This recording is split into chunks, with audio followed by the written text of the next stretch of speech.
As you can see, this is S1, this is L5, and this is L4. So we'll start with L4. So using the pointer, we acquire the entry point and the optimal trajectory. And using the ruler, you can also see how long the screw has to be and the width of the screw. I started using navigation already back in 2012 or 2013, while I was still working at the Department of Neurosurgery at the University of Bonn. Here in Bethel, we use it since 2016. The indications we treat using spinal navigation are from simple to complex instrumentation cases, from cervical to lumbar spine, including degenerative disease, trauma, tumor, and infections. This case involves an 82-year-old patient with back pain and claudication symptoms not responding to conservative treatment.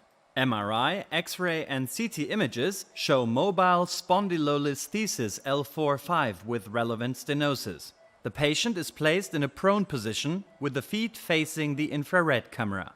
Drapes are wrapped tightly under the operating table and around the patient to allow the use of the C-arm without compromising sterility. By pointing the calibration matrix and a drill guide in the direction of the infrared camera, the instrument application starts automatically. Calibration is then performed by inserting the drill guide. With the help of a single X-ray shot, the surgeon palpates to find the level on which the patient reference array will be attached. A midline incision of 2 cm with incisions of the muscle fascia on both sides enable fixation of the patient reference array to the L5 spinous process. The C-arm is draped and a sterilizable tracking array is mounted on the side facing the infrared camera. The C-arm is then moved into position to obtain an intraoperative 3D scan. To protect the surgical team from radiation exposure, the C-arm is activated with a foot pedal from outside the room.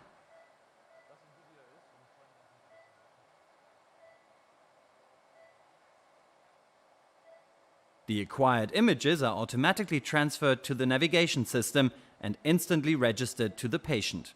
The C-arm can be moved away to allow access to the surgical side and navigation monitor. Registration accuracy is verified with a pointer on the spinous process and the patient reference array. Before making any additional incisions, the surgeon can plan the entry points and optimal trajectories for each screw using navigation. A ruler tool helps the surgeon determine the diameter and length of the screw to be used.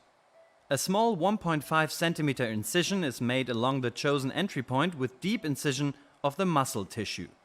This facilitates the entry of the drill guide and the approach towards the preferred anchor point on the bone surface. Once the optimal trajectory is determined, a drill is inserted through the guide to drill the pilot hole. The depth control can be adjusted to precisely define the maximal depth. The drill is removed and a K-wire is inserted through the drill guide. The drill guide is removed and the first cannulated screw is inserted over the K-wire and guided towards the pilot hole. After the screw is firmly in place, the K-wire can be removed. These steps are repeated for the remaining screws. To verify the correct placement of the screws, AP and lateral shots are taken. Navigation is used once more to determine access to the disc space without any additional radiation. The clamp can then be taken off to begin with the removal and replacement of the disc. A microscope is used for the lateral preparation of the muscle and proper exposure of the interlaminar space and facet joint. The lamina and joint are partially removed in order to properly access the disc.